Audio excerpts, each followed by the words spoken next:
नमस्कार दोस्तों, इस YouTube चैनल में आपका हार्दिक स्वागत है। और आज की इस वीडियो में आपको लेकर आए हैं यूजीसी नेट की परीक्षा जो एनटीए नेशनल टेस्टिंग एजेंसी के द्वारा आयोजित की जाती है, उसका प्रीवियस ईयर क्वेश्चन पेपर। तो यह जो आपके सामने क्वेश्चन पेपर दिख रहा है, यह क्वेश्चन पेपर जो नवंबर 2020 में परीक्षा आयोजित की गई थी, उसका यह जनरल पेपर का क्वेश्चन पेपर है। तो इस वीडियो को शुरू करने से पहले आपको यूजीसी के बारे में एक संक्षिप्त जानकारी बता दें कि केंद्र सरकार ने क्या किया था। केंद्र सरकार ने सन 1952 में एक फैसला लिया कि सार्वजनिक निधियों से केंद्रीय विश्वविद्यालय और अन्य विश्वविद्यालयों उच्च शिक्षा के संस्थानों को अनुदान सहायता के आवंटन से संबंधित सभी मामलों को विश्वविद्यालय अनुदान आयोग संदर्भित करेगा। यानी कि एक ऐसा आयोग बनेगा जो कि central university, state university and other university और हायर एजुकेशन इंस्टीट्यूट के जो भी संस्थान होंगे उसको कौन गवर्न करेगा? यूजीसी। तो यूजीसी की जो स्थापना हुई उस समय तत्कालीन शिक्षा मंत्री, प्राकृतिक और वैज्ञानिक अनुसंधान मंत्री भी थे वो। तो वो क्यों कौन थे? प्रथम शिक्षा मंत्री थे मौलाना अबुल कलाम आजाद ने 28 दिसंबर 1953 को इसका औपचारिक रूप से उद्घाटन किया था। किसका? तो यूजीसी का। लेकिन विश्वविद्यालय में शिक्षण, परीक्षा और अनुसंधान के मानकों के समन्वय, निर्धारण और रखरखाव के लिए 1956 में संसद के एक अधिनियम द्वारा भारत सरकार का एक सांविधिक संगठन बना दिया गया। कब? भारत सरकार के जो संसद द्वारा अधिनियम पारित किया गया वो 1956 में। लेकिन इसकी औपचारिक रूप से इसका उद्घाटन कब हुआ था? 28 दिसंबर 1953 को। और संसद में कब पारित हुआ? 1956 में। तो ये यूजीसी की संक्षिप्त जानकारी थी। लेकिन इस वीडियो में आपके जनरल पेपर के फर्स्ट पेपर के जो 50 क्वेश्चन होते हैं उसमें से पहले पार्ट का यह वीडियो है जिसमें कि आपको 25 क्वेश्चन बताए जाएंगे और 25 क्वेश्चन आपको नेक्स्ट वीडियो में बताए जाएंगे। तो इससे पहले आप इस चैनल को सब्सक्राइब कर लें ताकि आपको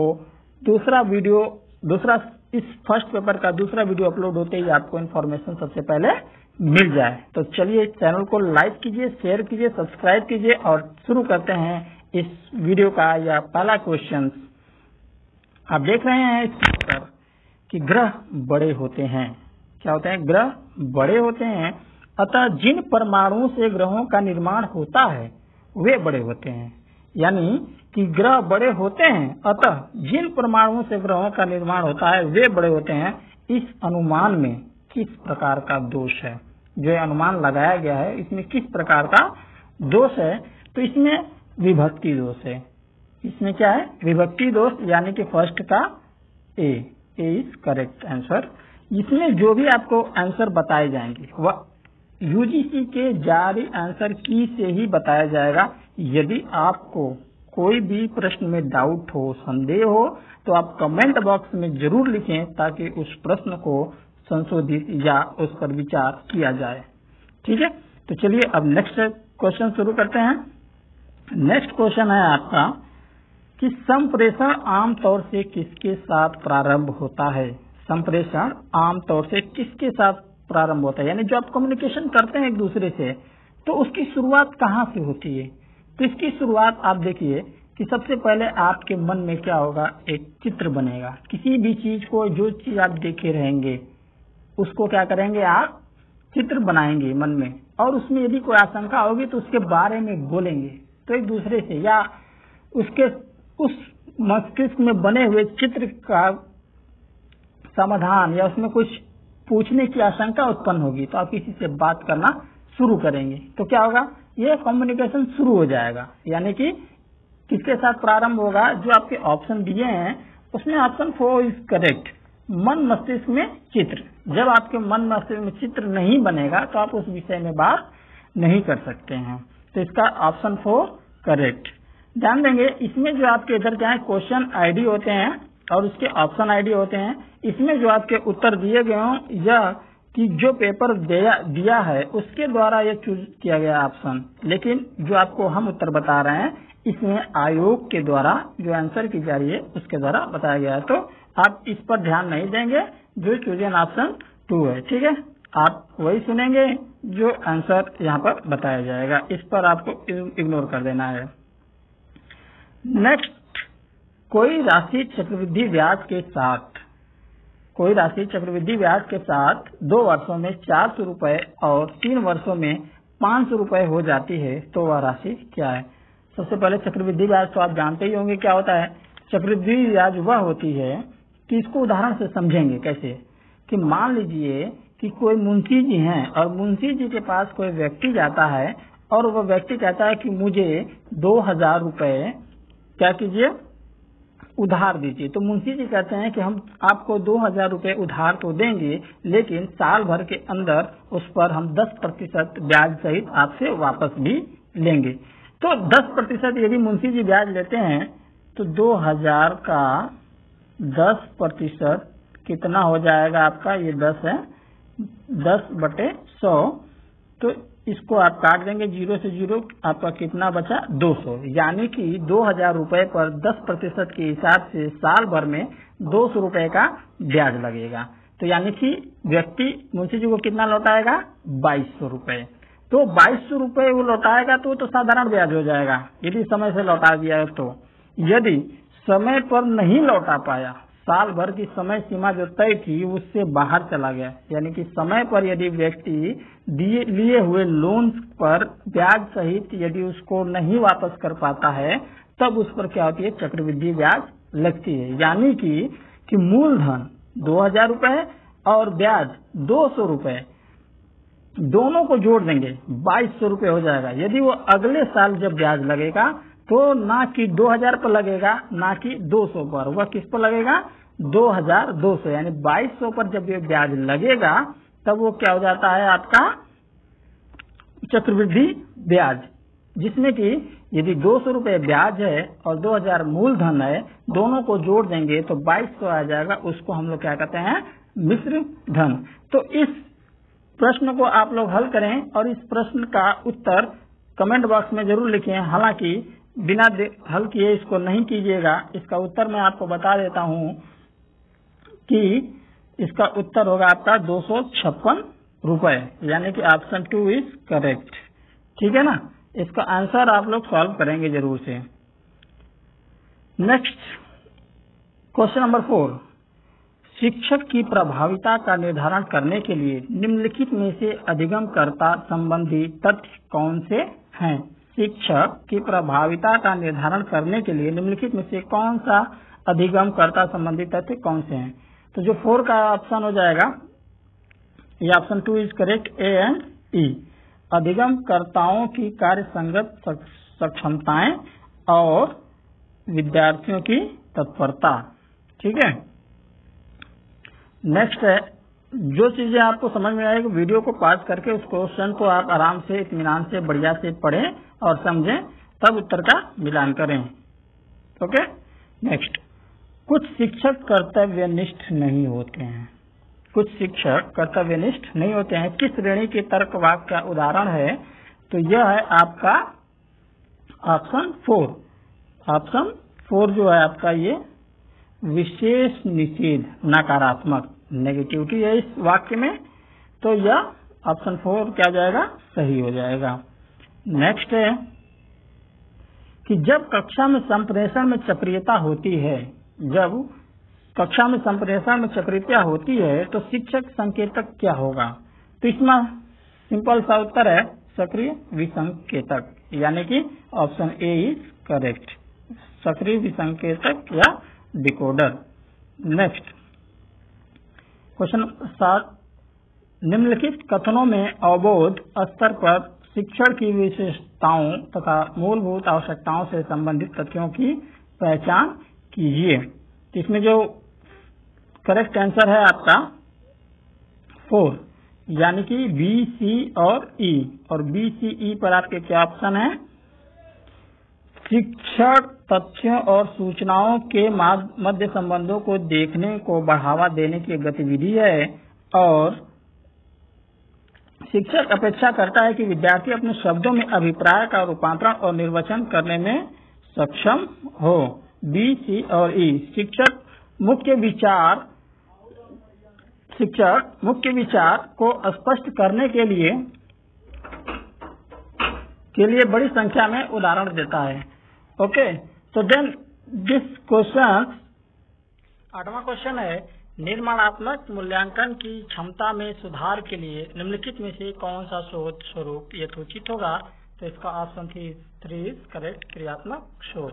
और नेक्स्ट क्वेश्चन है कि किस शोध अभिकल्प डिजाइन में चर को नियंत्रण करने की अपेक्षा चयनित किया जाता है? तो इसका भी ऑप्शन क्या आ जाएगा? सी, कार्योत्तर शोध अभिकल्प, यानी option 3 is correct. Next question है 8वां, निर्माणात्मक मूल्यांकन की क्षमता में सुधार के लिए निम्नलिखित में से कौन सा शोध स्वरूप यथोचित होगा?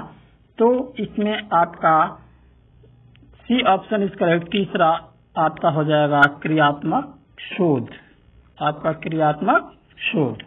नेक्स्ट क्वेश्चन है, किस शोध अभिकल्प डिजाइन में चर को नियंत्रण करने की अपेक्षा चयनित किया जाता है?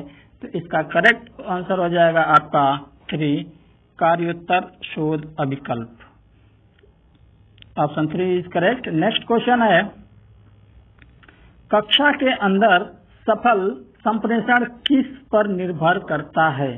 कक्षा के अंदर सफल संप्रेषण किस पर निर्भर करता है? तो जो आपके 6 ऑप्शन दिए गए हैं, इन 6 ऑप्शन में आपका कौन कौन सा होगा? तो इसमें देखेंगे आपका 10 का दूसरा, ठीक है, बी, सी, डी। इसमें आपका थीम का वर्णन, प्रभावी शब्दों और वाक्यांशों का उपयोग, और नेक्स्ट है आपका डी, प्रस्तुत की गई व्याख्या में स्पष्टता। या तो इस क्वेश्चन का उत्तर सही हो जाएगा, यानी कि option 2 is correct. Next question है,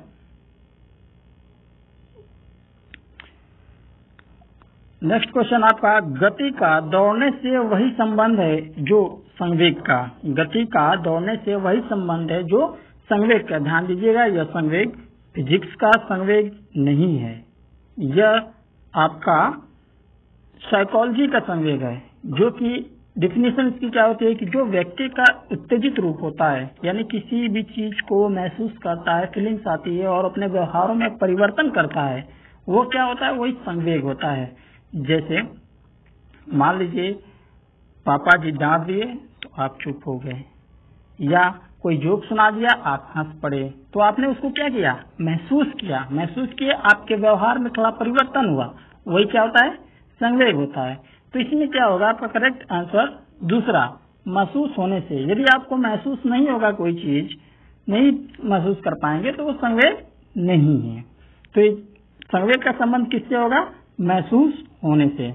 नेक्स्ट क्वेश्चन, नीचे दिए गए दो कथन दिए गए हैं, जिनमें से एक को अभिकथन ए और दूसरे को तर्क आर कहा गया है, जो कि अभिकथन क्या है कि शिक्षक को छात्रों के साथ निर्धारित दायरे के परे जाकर संप्रेषण करना चाहिए। यानी कि जो शिक्षक है, जो छात्रों के साथ जो एक दायरा सीमित किया गया, उससे बाहर जाकर संप्रेषण करना चाहिए, यह कथन है।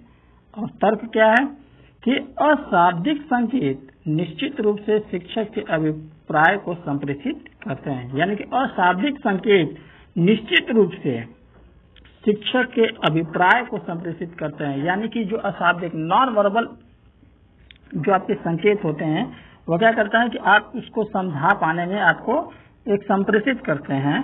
तो इसका जो करेक्ट ऑप्शन हो जाएगा आपका 2, यानी कि ए और आर दोनों सही है, ए और आर दोनों सही है, तथा आर ए की सही व्याख्या नहीं है।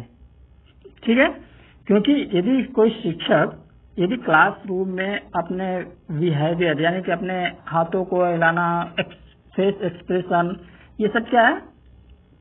संकेत देते हैं किसी चीज को समझाने के लिए। ठीक है, तो लेकिन जो आपका अभिकथन है उसका आर उसकी सही व्याख्या नहीं है, लेकिन वह दोनों सही है। नेक्स्ट, शोध में आईसीटी के गलत प्रयोग का उदाहरण है। शोध में आईसीटी के गलत प्रयोग का उदाहरण है आपका ऑप्शन 4 क्या हो जाएगा, करेक्ट।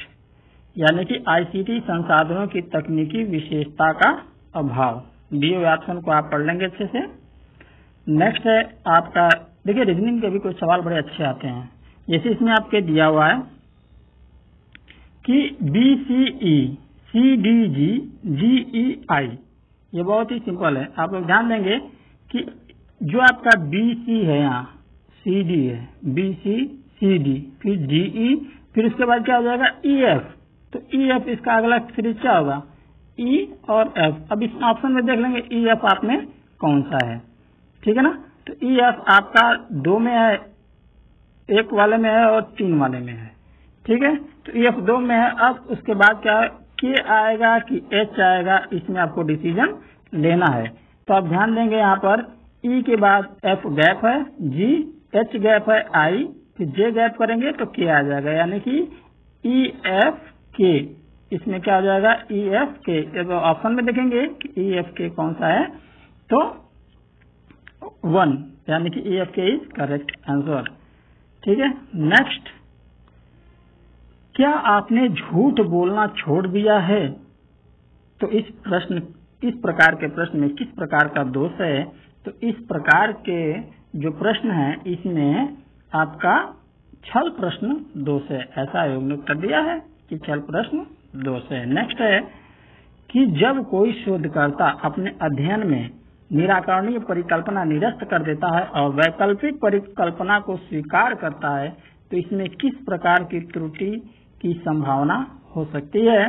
तो इस प्रकार की जो त्रुटि की संभावना होगी वह आपका टाइप 1 त्रुटि। आपको अगले वीडियो में आपको रिसर्च पर टॉपिक बता देंगे, तो चैनल को सब्सक्राइब किए रहेंगे तो आपको पहले से वो मिल जाएगा। नेक्स्ट आपका है कि नीचे दिए गए 2 सेट दिए गए हैं। सेट 1 में अधिगमकर्ता की विशेषताओं का प्रकार दिया गया है और सेट 2 में उनकी व्याख्या दी गई है, यानी कि उसका प्रकार और उसकी व्याख्या किस प्रकार से सुमिलित हैं, इसको मिलान करना है। तो आप इसमें देखेंगे कि जो ऑप्शन दिए हैं इसमें से आपको करेक्ट आंसर बता देते हैं। जो इसका 3 वाला ऑप्शन है वो क्या है, वो करेक्ट है, यानी कि A का 2 अकादमिक विशेषताएं अधिगमकर्ता आवश्यकता पड़ने पर अपने पाठ्यक्रम में विभिन्न कक्षों का चयन करता है। इसमें B का 3 है सामाजिक विशेषताएं, ये आपका B का 3 अधिगमकर्ता समकक्षियों के टीम मेंबर के रूप में कार्य करता है, यानी कि एक समाज बना लेता है उसमें। C का 4 भावनात्मक विशेषताएं अधिगमकर्ता के अपनी कक्षा के सदस्यों की पसंद और नापसंद की दृष्टि से व्यक्तिगत मतभेदों का सम्मान देना शुरू कर देता है। और D का 1 संज्ञानात्मक विशेषताएं अधिगमकर्ता संबंधित संदेशों का सही रूप में संकेतन और विसंकेतन करता है। तो ये आपका करेक्ट आंसर है। नेक्स्ट क्वेश्चन आपका है कि कॉलेजों में शिक्षण अधिगम प्रणाली को प्रभावी बनाने के लिए निम्नलिखित में से कौन सी अनुदेशात्मक रणनीति यथोचित होगी? तो इसका जो करेक्ट ऑप्शन हो जाएगा आपका B, D और E। B, D और E। B, D में क्या है देखेंगे यहाँ पर, यह आपका B, D और E, यानी कि विद्यार्थियों के तत्परता स्तर के संदर्भ में संबंधित कर सकता है, यानी कैन डू एंड कर लेगा, विल डू के अनुसार शिक्षण को अनुकूल बनाना।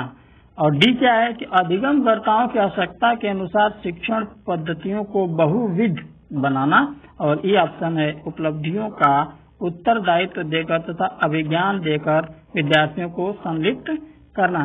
देखिए इस प्रकार के प्रश्नों में आप यदि अपने मन में शिक्षण अधिगम प्रणाली के संदर्भ में अपनी पॉजिटिविटी बनाए रहेंगे तो इसमें आपके बेहतर रिस्पांस, आपके उत्तर सही हो जाएंगे। तो हमेशा मन में पॉजिटिविटी बनाए रखिए कि हमें बेहतर शिक्षा में क्या बढ़िया हो सकता है। तो नेक्स्ट क्वेश्चन शुरू करते हैं कि कुछ पुरुष विवाहित नहीं होते हैं। कुछ पुरुष विवाहित नहीं होते हैं, इस वाक्य के संबंध में निम्नलिखित में से क्या सही है? यानी कि जो ऑप्शन आपके दिए हुए हैं उसमें आपका जो दूसरा ऑप्शन है विधेय वितरित है। ठीक है। नेक्स्ट क्वेश्चन, यूजीसी नेट, ये रीजनिंग का प्रश्न है। यूजीसी नेट 35 तो सीएसआर नेट बराबर क्या होगा? तो इसमें बहुत ही अच्छे तरीके से इसमें लॉजिक लगाया गया है। आपको ध्यान देना है कि एक फार्मूला आपको याद होगा, वो फार्मूला है आपका ई जो टी, ये आपको पता होगा। इजोटी क्या होता है कि आपको यदि ABCD के जो सीरियल नंबर हैं कि A किस नंबर पे है, D किस नंबर पर है, H किस नंबर पर है, तो यदि आपको ऐसे नहीं याद हो पाता है तो इसको आप याद करेंगे तो आपको अच्छे तरीके से याद हो पाएगा। कैसे? इजोटी आप लिख लें और E के नीचे 5, J 10, O 15, T 20 और Y 25, ये आपके क्या हो जाएंगे? ऐसे आप याद कर लेंगे। तो इसी प्रकार से आप इसको क्रम में बैठाएं कि U किस स्थान पर आएगा, तो UV STU कितना आ जाएगा? T कितना है? 20, तो आपका T के बाद U आता है तो हो जाएगा आपका 21। ठीक है। उसके बाद G है तो EFG यानी कि 7वें स्थान पर आ जाएगा। उसके बाद क्या है? C तीसरे स्थान पर आ जाएगा। इसको आप क्या करेंगे? ऐड करेंगे, जोड़ेंगे तो ये कितना हो जाएगा? 31।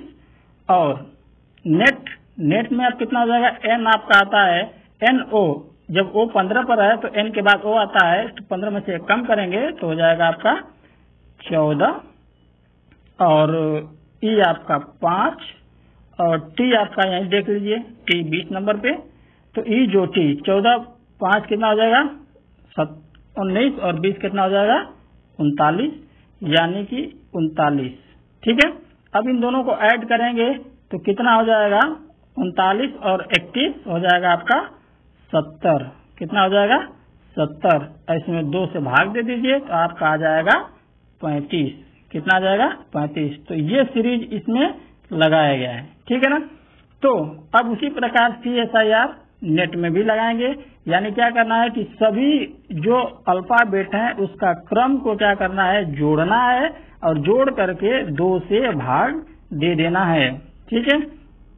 जब 2 से भाग दे देंगे तो आपका ये करेक्ट आंसर तो आ जाएगा। अब उसी प्रकार से CSIR का भी कर लेंगे। ठीक है ना। CSIR का भी करके दिखा देते हैं। नेक्स्ट, ये फार्मूला आपको याद रहना चाहिए, E जो T। ठीक है ना। E जो T आपको याद करना बहुत जरूरी है। तो CSIR का भी देख लें। C कितने पर आएगा? 3, S आएगा आपका 19 और I आएगा आपका 9 और T आएगा ये R आएगा 18 पे। और नेट का भी मैं आपको बताया था, नेट का कितना आया था? 39। ठीक है ना। यहाँ से डिवाइड कर दीजिए। नेट का मैंने आपको बताया था कितना आया था ऐड करने पर? 39। अब इसको ऐड कर देंगे। इस प्रकार से इसका जो उत्तर हो जाएगा आपका C 44। क्या करना था? इसको सभी अल्फाबेट का जो क्रम है उसको जोड़ना है, जोड़ करके 2 से भाग दे देना है। उसी प्रकार इसको करेंगे, उसमें भी जोड़कर 2 से भाग दे देंगे तो आपका ऑप्शन C तीसरा जो सही आ जाएगा 44। नेक्स्ट क्वेश्चन है कि नीचे 2 सेट दिए गए हैं। सेट 1 में शोध में प्रयुक्त कुछ शब्द दिए गए हैं, जबकि सेट 2 में उनकी व्याख्या दी गई है। तो दोनों सेट का क्या करना है? मिलान करना है। तो मिलान करने के लिए आपको मैं डायरेक्ट आंसर बता देता हूं कि इस आंसर में जो दूसरा ऑप्शन है वो क्या सही है, यानी कि A का 3। ये जो दूसरा ऑप्शन है अभिधारणा का यह प्रत्यक्ष साक्ष्य की कमी के कारण माने गए सिद्धांत का विवरण है। और B का 4, ये आपका B का 4, यद्यपि यह प्रत्यक्ष रूप से अवलोकनीय नहीं है तथापि यह अस्तित्व में होता है। C का 2, यह इसमें संख्यात्मकता या गुणात्मकता के परिवर्तन हो सकता है। और D वाला ऑप्शन हो जाएगा 1, व्यवस्थित त्रुटि, इससे प्राप्त परिणाम किसी विशिष्ट दशा में परिवर्तित होते हैं। नेक्स्ट क्वेश्चन है आपका, एक धनात्मक पूर्णांक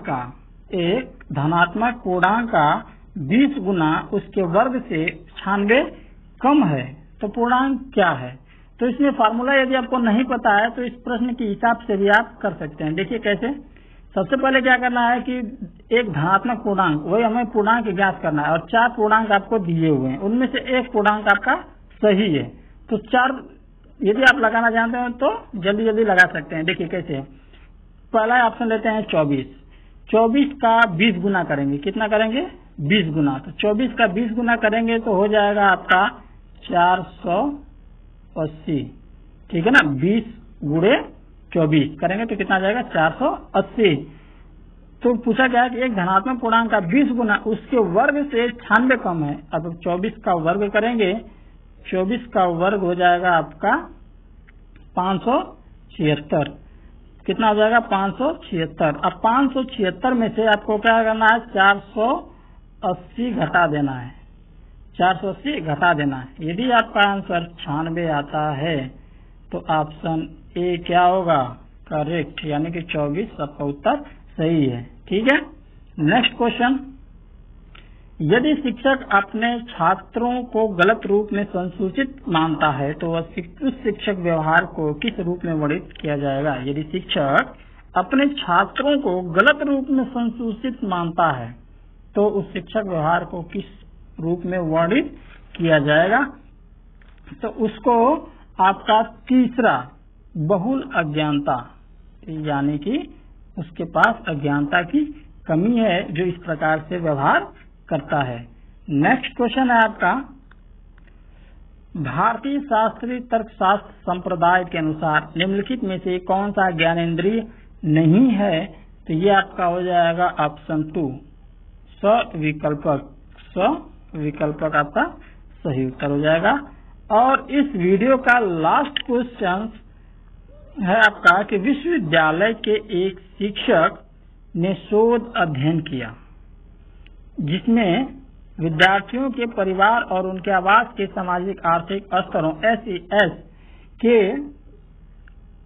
अनुसार उनकी सहभागिता के स्तर पर प्रभाव का मूल्यांकन करने के लिए व्याख्यान सह निदर्शन पद्धति का प्रयोग किया गया। इस अध्ययन में किस चर को स्वतंत्र चर कहा जाएगा।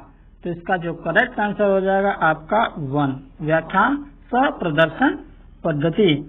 तो इस प्रकार से आपका आंसर जो आपके बताए गए शुरू के 25 क्वेश्चन और अगला 25 क्वेश्चन आपके इस वीडियो के सेकेंड पार्ट में बताया जाएगा। तो चैनल को सब्सक्राइब करना ना भूलिए और इस चैनल को लाइक शेयर करना भी ना भूलें, जिसमें आपको सभी प्रकार के क्वेश्चन पेपर, आंसर सीरीज और अन्य कंसेप्ट आपको इस चैनल के माध्यम से प्रोवाइड किए जाएंगे।